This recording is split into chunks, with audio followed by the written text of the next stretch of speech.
Iran के पास 408 kilogram uranium थी, वो कहाँ चली गई है? पूरी दुनिया परेशान है और बल्कि कुछ लोगों का कहना यह है कि वो रशिया के पास है और अब रशिया ईरान के लिए एटम बम बना रही है। किस हद तक बात दुरुस्त है ये हम आपको आज के व्लॉग में पूरी तफसील से बताएंगे और आपको ये भी बताएंगे कि न्यूक्लियर प्लांट होता क्या है, ये काम कैसे करता है और क्या ईरान का न्यूक्लियर प्लांट जो है या प्लांट्स जो हैं क्या वो खत्म हो गए हैं वाकई, ये भी पूरी डिटेल के साथ आपको इसी व्लॉग में बताया जाएगा। और इसके साथ साथ अमेरिका ने न्यू नॉर्मल का ऐलान कर दिया है। उन्होंने बताया कि अमेरिका की जो सफारतकारी है अब हमने उसका रुख तब्दील कर दिया है। आने वाले दिनों में अमेरिका पूरी दुनिया के साथ क्या करेगा ये भी आपको इसी व्लॉग में बताया जाएगा। और इमरान खान साहब की सियासत खत्म हो गई है, इमरान खान साहब माइनस हो गए और ये माइनस किसने किया है?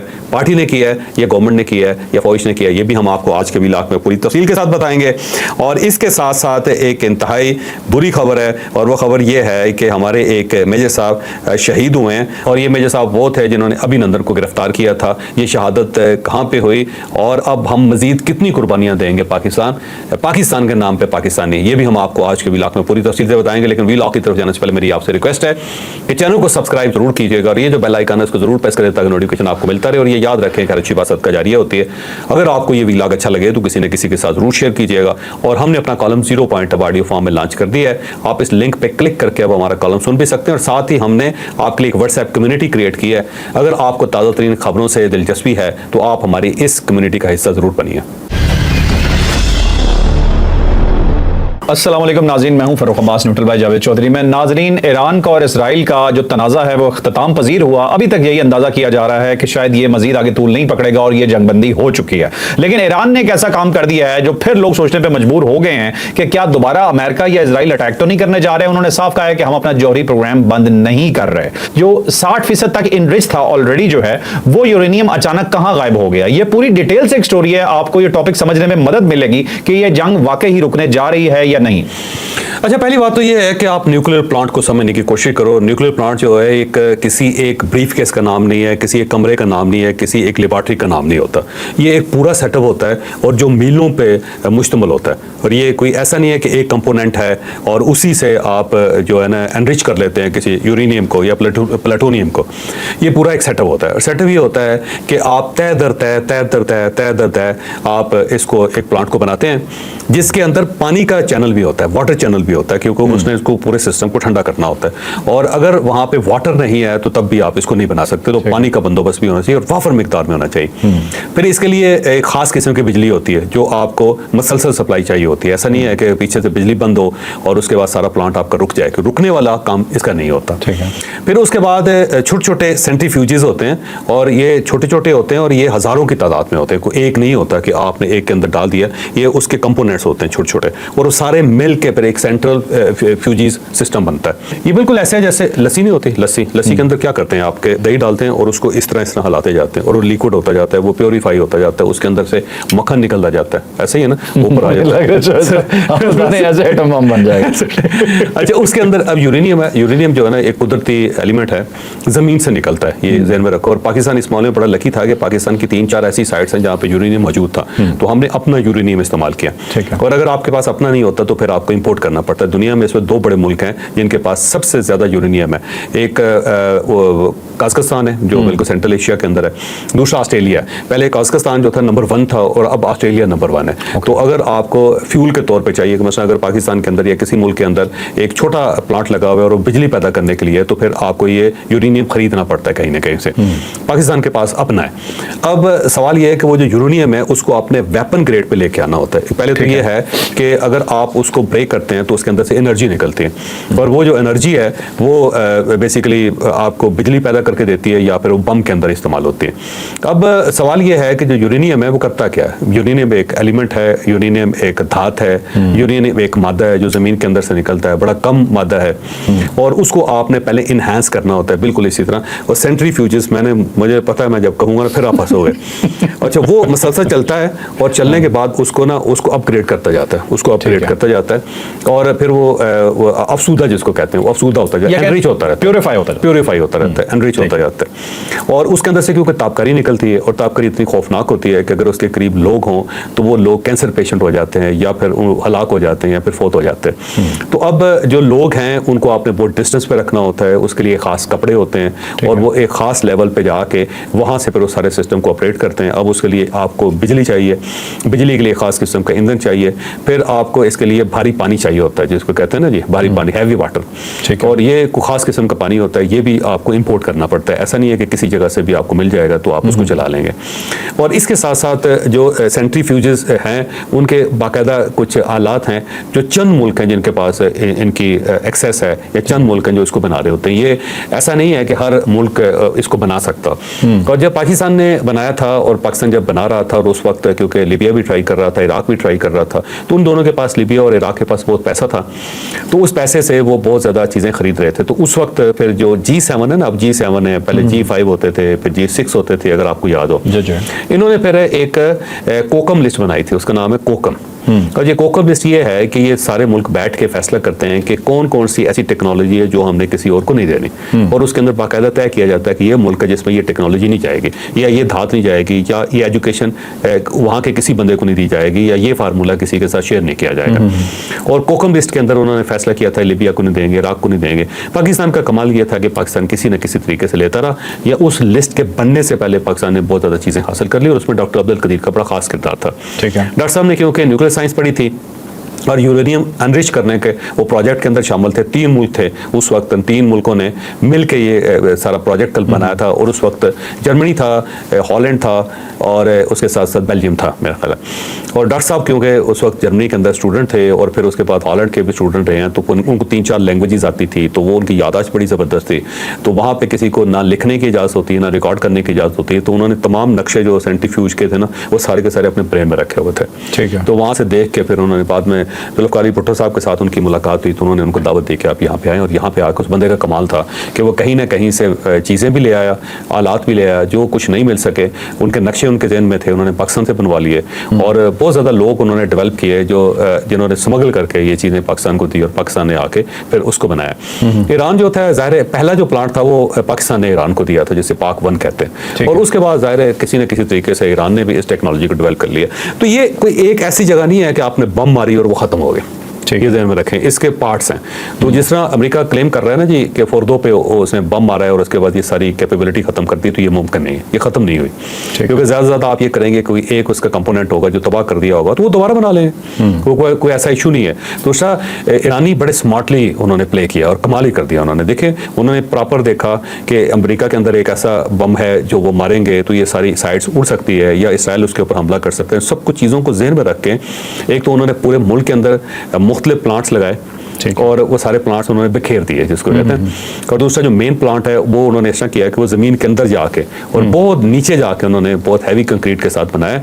तो अमेरिका ज़ाहिर है ऊपर उसने अटैक किया तो वो कितनी नीचे तक जा सकता था बम, मेरा नहीं ख्याल कि उसने मुकम्मल तौर पर तबाह किया होगा। और अगर तबाह किया भी होगा तो ऊपर बिल्डिंग्स होती हैं, जैसे हमारा कोर्ट है ना उसके ऊपर बिल्डिंग ही थी और बाकी सारा टनल्स के अंदर था, नीचे था सारा। और वो भी पाकिस्तान ने बड़ी जल्दी जब उनका मसला हल हो गया, काम हो गया, तो वहाँ से एवैक्यूएट कर लिया था, उन्होंने निकाल लिया था। अब वो साइट आज भी है वहाँ पे, लेकिन इसका मतलब नहीं है कि वहाँ पे कोई बहुत बड़ा अब काम हो रहा है। तो वो पाकिस्तान ने मुख्तलिफ हिस्सों में उसको भी तकसीम कर लिया था। बल्कि एक वक्त ऐसा भी था कि पाकिस्तान ने ये सारी चीज़ें मोबाइल भी कर ली थी, गाड़ियों के ऊपर लाद के ना कभी इधर कभी उधर, ताकि वो किसी जगह ट्रेस ही ना हो। ठीक है, तो ये किया। तो मेरा नहीं ख्याल कि ईरान का ये सारा सिस्टम जो है ना तबाह हुआ होगा, एक चीज़। दूसरी ये है कि अब पूरी दुनिया कहती है कि 408 किलोग्राम जो है ना एनरिच यूरेनियम है जो 60 दर्जे तक गई हुई है, जो 60% एनरिच हुई है। तो ये बड़ी खौफनाक है। मेरा ख्याल है शायद 30 ग्रेड तक या 30% उसको एनरिच करना जरा मुश्किल होता है, उसके बाद बहुत आसान हो जाता है। 60 जो है ना आप समझे कि वेपन के करीब पहुंची है, वेपन ग्रेड के। तब इसको 90 क्रॉस करवाना कोई मुश्किल काम नहीं है, दिनों का काम होता है। लेकिन वहाँ पे क्योंकि ईरान के अंदर फतवा दिया हुआ था आयतुल्लाह ने कि इस टाइप का जो वेपन है वो हराम है तो हम नहीं बनाएंगे, तो इस वजह से बनाया नहीं गया था। लेकिन 60 ग्रेड तक अगर उन्होंने इसको अपग्रेड कर लिया, एनरिच कर लिया, तो वो बिल्कुल वेपन के करीब पहुंचे हुए हैं। अब अमेरिका ने इतला दी, और कुछ लोगों का ख्याल ये है कि जो अमेरिका के एलाइज हैं उन सब के जरिए उसने इतला दी कि हमने अटैक जरूर करना है और वीकेंड पे करेंगे। दिन उन्होंने टाइम वगैरह नहीं उन्होंने डिस्कस किया, लेकिन बताया कि वीकेंड पे करेंगे। तो बेहतर ये है कि आप वहाँ से यूरेनियम निकाल लें, क्योंकि अमेरिका को अंदाजा था कि अगर ये यूरेनियम निकल गई यहाँ से, ताबकारी फैल गई, तो पाकिस्तान का भी बहुत सारा पोर्शन जो वो जाएगा, ईरान तो पूरा जाएगा, फिर उसके बाद सेंट्रल एशिया के 3-4 स्टेट्स हैं वहाँ पे अफेक्ट जाएगा, और साथ जो अरब कंट्रीज़ हैं, जो अरब स्टेट्स हैं जो इस वक्त एलाई हैं अमेरिका की, वो सारी भी इसका शिकार हो जाएंगे। दुनिया में सिर्फ अभी तक 2 ऐसे वाक़यात हुए बड़े खौफ है। चेरनोबिल का एक वाक़या है, शायद आप इसका नाम सुना होगा, यूक्रेन के अंदर था, वहाँ पे ही एटमी बिजली घर था, लेकिन वहाँ पे लीकेज हुई थी, लीकेज हुई, आज तक उस इलाके के अंदर असरात हैं और उस इलाके के अंदर कोई जानदार दाखिल नहीं हो सकता। और बल्कि उसमें से एक बंदा था, उसके ऊपर मूवी बनी है हॉलीवुड की, उसने अपनी जान पे खेल के वो मर गया था, उसने वो गेट बंद किया किसी तरीके से। अगर गेट खुला रह जाता तो पूरा यूरोप गया था, क्योंकि उसके पास जो यूरोप को जो पानी जा रहा है वो चेरनोबिल के नीचे से गुजरता है, तो ये वाटर चैनल्स है ना जमीन के अंदर, तो अगर वो उसको बंद ना करता तो उस पानी के अंदर ताबकारी चली जाती और वो पानी यूरोप तक पहुंच जाता और आधा यूरोप फारिग हो जाता, कैंसर पेशेंट हो जाता, मर जाते लोग। और दूसरा फुकुशिमा जो जापान के अंदर है, और वो भी एटमी बिजली घर है, और सुनामी आया था और उसमें लीकेज हुई थी, तो उसको कवर करने के लिए जापान ने बड़ा पैसा लगाया, और उसके बाद जापान ने तमाम एटमी बिजली घर पूरे मुल्क के अंदर बंद कर दिए। इतना खौफनाक चीज़ है। तो अगर ये अटैक के अंदर 408 ग्राम जो है, किलोग्राम जो है, अगर वो निकल जाता तो अब तक मेरा ख्याल है लाखों की लोगों की हलाकतें हो चुकी होती सारी रीजन में। अमेरिका ने जानबूझ के, और अच्छा किया उसने, लेकिन उसका ईरान को ये फायदा हुआ कि ईरान ने वहां से बता दिया, और उसके बाद जाहिर है फिर वो यूरेनियम ईरान ने निकाल लिया। अब सवाल ये है कि वो यूरेनियम गया कहाँ पे है, क्योंकि ईरान के अंदर ट्रेस नहीं हो रहा। जब यूरेनियम या इस किस्म के तापकार मादे मूव करते हैं तो सैटेलाइट भी उसको पकड़ लेता है। सैटेलाइट के पास बाकायदा इस किस्म के इंस्ट्रूमेंट्स हैं, इस किस्म के सॉफ्टवेयर हैं कि वो जमीन के ऊपर जो मूवमेंट है उसको ट्रेस कर लेता है, इस टाइप की। तो अगर वो किसी जगह मिल नहीं रहा ईरान के अंदर, तो इसका मतलब ये हुआ कि फिर वो किसी हमसाय मुल्क में चला गया, वहां पर रख दिया गया, उन्होंने महफूज किया, और बड़ा असासा है ईरान के लिए, अब वो उसको लूज नहीं करना चाहेगा। कुछ लोगों का ख्याल ये, तजियाकारों का ख्याल ये कि रशिया चला गया और रशियंस ने उसको अपने पास महफूज कर लिया, और हो सकता है कि रशियन उसको अपग्रेड करके उसको 90% प्योर करके एनरिच करके ईरान के हवाले कर दें और ईरान उससे वेपन बना ले।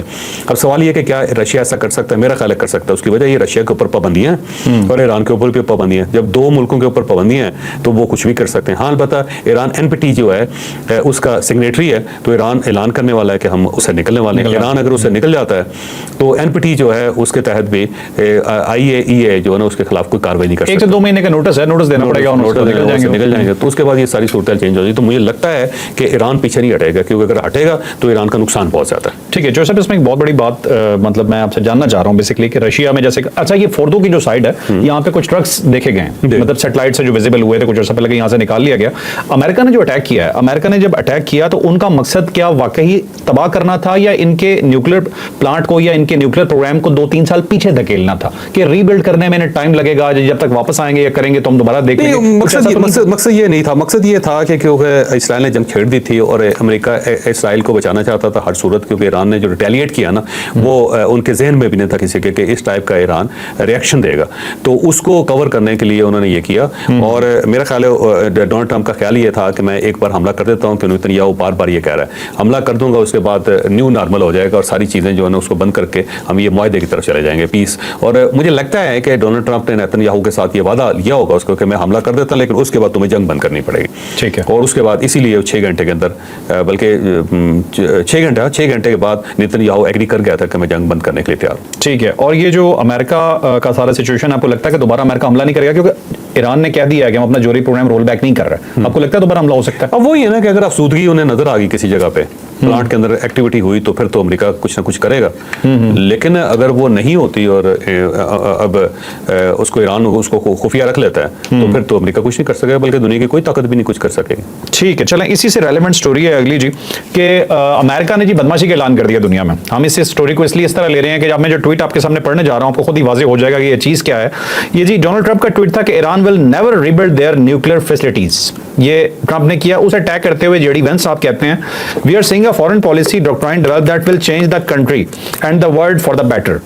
नंबर 1 वो कहते हैं clearly define American interest, number 2 negotiate aggressively to achieve that interest, number 3 है use overwhelming force if necessary, कि अगर जरूरत पड़ी किसी भी नेगोशिएशन को करने के लिए तो हम फोर्स भी यूज कर सकते हैं। तो यही स्टोरी लेके जाते हैं जॉय साहब के पास कि क्या न्यू नॉर्मल क्रिएट हो चुका है और अब अमेरिका दुनिया में किसी को भी मारने जा रहा है। अब ये ऐसी ट्रेडिशन नजर आ रही है जैसे गजा के ऊपर ट्रंप ने जो स्टैंड लिया था वो आपके सामने है, सीरिया के ऊपर जो स्टांस था वो आपके सामने, इंडिया और पाकिस्तान के मामले में जो उसका स्टांस था वो आप देख लें, और अब ईरान और इसराइल के मामले में जो उसका स्टांस है वो बिल्कुल, और यूक्रेन के प्रेसिडेंट के साथ जो कुछ उसने किया, फिर जनूबी अफ्रीका के प्रेसिडेंट के साथ जो कुछ किया, तो मुझे लगता है कि वो बुली की तरफ चला गया है अमेरिका, और बल्कि ट्रंप चला गया है, और वो ईरान के ऊपर हमला करने से पहले कांग्रेस तक से वो राय लेना मुनासिब नहीं समझता और उसकी इजाज़त के बगैर ही उसने हमला कर दिया। क्योंकि दूसरे मुल्क पे आप हमला कर रहे हैं बगैर किसी एग्रेशन के, तो आपको कांग्रेस से इजाज़त लेनी चाहिए थी आपको।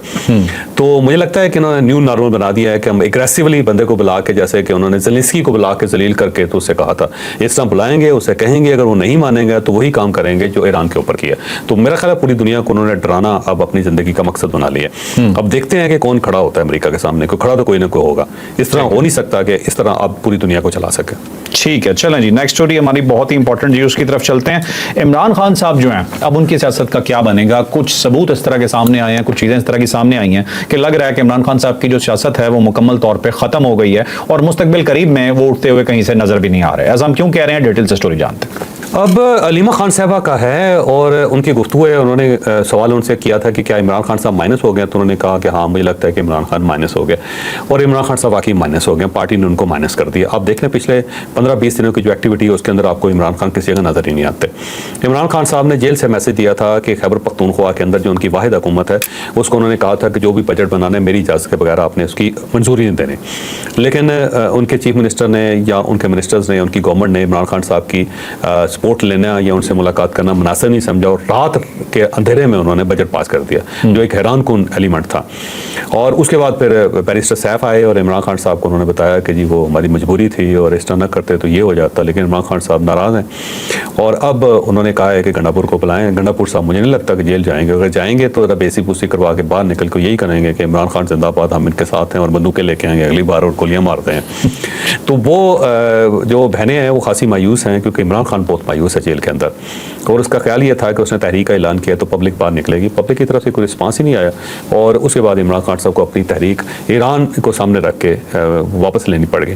तो एक तो तहरीक कोई नहीं चल रही, दूसरा पार्टी थक गई हुई है और यही एस्टैब्लिशमेंट चाहती थी, यही गवर्नमेंट चाहती थी कि थका के मारे इसको, क्योंकि पुराना प्रोवर्ब है ना, लेट हिम टाइड फर्स्ट, तो ये लेट हिम टाइड फर्स्ट किया गया कि चलिए थकने दें उनको। और इमरान खान अनथक है, लेकिन मेरा ख्याल इस मामले में अब वो थक चुका है, तो उसने भी अपने आप को सरेंडर कर दिया, हालात के रहमो करम पे छोड़ दिया। पार्टी गायब हो गई है, गंडापुर साहब गायब हो गए हैं और अब फैमिली जो है ना उसके गायब होने का चांस भी बढ़ता चला जा रहा है, क्योंकि अलीमा खान साहबा जो वो भी न्यू नॉर्मल को मान चुकी हैं, अब तो वो ज़्यादा जोर भी नहीं देती, कोशिश करती हैं जेल में जाने की, नहीं उनको जाने दिए, चुप करके बैठ जाती हैं वो। और वो जो एक इनके थे ना नूरीनाथ उमर अयूब साहब, आप देख लें वो भी चुप करके बैठे हुए हैं। बैरिस्टर जो गौहर साहब है वो नजर ही नहीं आते किसी जगह। सलमान अकरम राजा साहब को देख लें, अगर कोई आपने कोई बयान देखा हो या उन्होंने चलो सर में खाक डाल के सड़क के ऊपर बैठे हो किसी जगह पे, तो वो ऐसा लगता है कि पूरी पार्टी जो है ना वो उन्होंने नए हालात के साथ समझौता कर लिया है। उनको अंदाज़ा हो गया है कि अब मामला जो है ना इतना जल्दी हल नहीं होगा, क्योंकि दूसरी साइड पर ट्रंप जनरल आसम मनीर साहब को बुला के, फील्ड मार्शल आसम मनीर को बुला के ये कहते हैं कि मेरे बड़े एजाज़ की बात है मेरे लिए।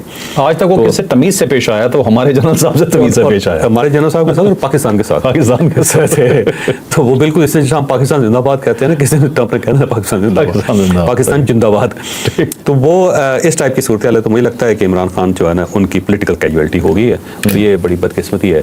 और यही वो बात थी जैसे इमरान खान साहब को सब लोग डराते थे कि भाई ज़रा आसमान से नीचे उतरो, ऊपर से अल्लाह ताला ही होता है, वहाँ तक जाना मुनासिब नहीं है। लेकिन इमरान खान साहब तकबर के घोड़े पे बैठे हुए थे, नहीं रुक रहे थे। तो अल्टीमेटली मैं बार बार ये कहता हूँ कि ऊपर आप अल्लाह ताला से नहीं लड़ सकते, नीचे आप स्टेट से नहीं लड़ सकते, स्टेट से स्टेट वाले भी नहीं लड़ सकते। देख लें आप कि देखें जो यूनिफॉर्म में थे जनरल परवेज़ मुशर्रफ साहब, जब फारग किया स्टेट ने तो फारग कर दिया मुकम्मल तौर पर। और जनरल ज़ियाउल हक साहब देखें दुनिया से रुखसत हो गए, यूब खान के साथ क्या किया, जो उनके अपने बंदे थे स्टेट के।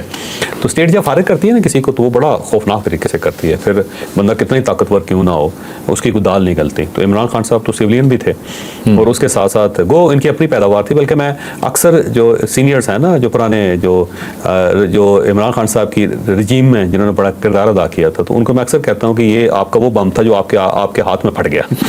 तो इमरान खान साहब एक ऐसा बम बनाया जो हाथ में फटा है और उसकी मेन रीजन की वजह है पूरे इनरिच नहीं हुए। तो अब कैजुअलिटी हो गई इमरान खान साहब की, वैसे मुझे हमदर्दी है उनके साथ, लेकिन अब एक इसके अंदर चांस भी है, वैसे ऑनेस्टली कैच भी है। अगर इमरान खान साहब अब हालात से वाकफ हो गए हैं और वो अपनी स्ट्रेटजी चेंज करते हैं और स्ट्रेटजी चेंज करके अंदर से एक नया इमरान खान निकलता है, तो फिर उसकी अपॉर्चुनिटीज या उसके चांसेस बहुत ज़्यादा। अब देखते हैं कि वो अंदर वाला जो इमरान खान कब बाहर आता है और किस तरह वो अपनी स्ट्रेटजी चेंज करता है। अपनी पूरी सियासत पे यूटर्न लेना पड़े। ठीक है, तो कोई हर्ज नहीं है। हाँ, सियासत में अगर वापस रहना तो मैदान में तो रहना, मैदान में रहना। ठीक, चलें अब चलते हैं जी नेक्स्ट स्टोरी की तरफ। एक ऐसे सपूत की आपको दास्तान सुनाने जा रहे हैं जी के जिन्हें जब हम उनका रेफरेंस देंगे तो फौरन पहचान जाएंगे ये कौन थे, लेकिन हमारे फौज के वो बेटे जब जंग में जाते हैं और लड़ते हैं तो इनके नाम हम नहीं जानते होते। हमें इनका पता तभी चलता है जब ये कोई बहुत बड़ा बहादुरी का कारनामा करते हैं जी हाँ, ये झंडे में लिपट के वापस अपने घर आते हैं और वतन देखता है जी कि एक और बेटा उस पर कुर्बान हो गया। इसी तरह एक और मेजर साहब शहीद हुए हैं। ये मेजर साहब कौन थे और इससे पहले ये कौन सा कारनामा कर चुके थे, ये डिटेल से स्टोरी आपको बता। अब देखिए, मेजर सैयद मुगीज़ अब्बास शाह इनका नाम है, 37 साल इनकी उम्र है। पाक फौज का ये हिस्सा थे और हिस्सा हैं, क्योंकि जो शहीद होता है वो दुनिया से रुखसत नहीं होता, वो जिंदा होता है। तो किसी भी शहीद को था कहना, मेरा ख्याल है ये भी शहादत की तौहीन है। तो अभिनंदन को उन्होंने गिरफ्तार किया था समानी के अंदर, जब ये 2019 में उसका जहाज़ गिरा था, तो ये उसको अपनी जीप में बिठा के लाए थे और बड़ा मशहूर वो हुआ था।